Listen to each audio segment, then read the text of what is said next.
ఓ రాజుగారంట, నేను ఎన్నో మంచి పనులు చేశాను కదా, ఆ ప్రజలు నేను చెప్పిందే చేస్తారని మంత్రి గారికి చెప్పాడట. మంత్రి గారు అన్నారట, ప్రజలు ఎటు అవకాశం వస్తే అటు మళ్ళీపోతారు, మారిపోతారు. అంటే ఆ ప్రజలైతే అలాంటి వాళ్ళు కాదు, వాళ్ళకి చేసిన మేలును బట్టి నన్ను తప్పకుండా గుర్తుపెట్టుకుంటారంటే మన రాజ్యంలో ఉన్నటువంటి ప్రతి ఒక్కరూ 1 లీటర్ పాలు తీసుకొచ్చి దర్బార్లో ఏర్పాటు చేయబడిన గుండుగుల్లో వేయాలని చెప్పారట.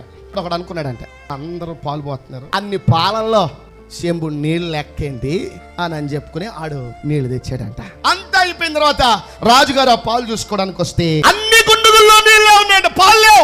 అందరూ కూడా ఎలా ఆలోచించారని, నేను ఒక్కడే కదా, మొన్న జరిగిన ఎలక్షన్ లో కూడా జగన్ గారు అదే అనుకున్నారు, నా అక్క చెల్లెళ్ళు, నా అన్న డబ్బులు, మా తాతలు, మా మామలు ఏ చేస్తారు అనుకుంటే ఆ రాజుగారిని ముంచేసినట్టు ఈయన కూడా ముంచి పాడేశారు. మనుషులు మంచి అనేది చేసినటువంటి వ్యక్తికి మంచి చెయ్యలేనటువంటి కుసంస్కారం కలిగినటువంటి వాళ్ళు, ఈ క్యారెక్టర్ ని నా దేవుని వాక్యం అసహించుకుంటుంది. మేలు చేసినోడికి ఏం చేయాలి? మేలు చేయాలి.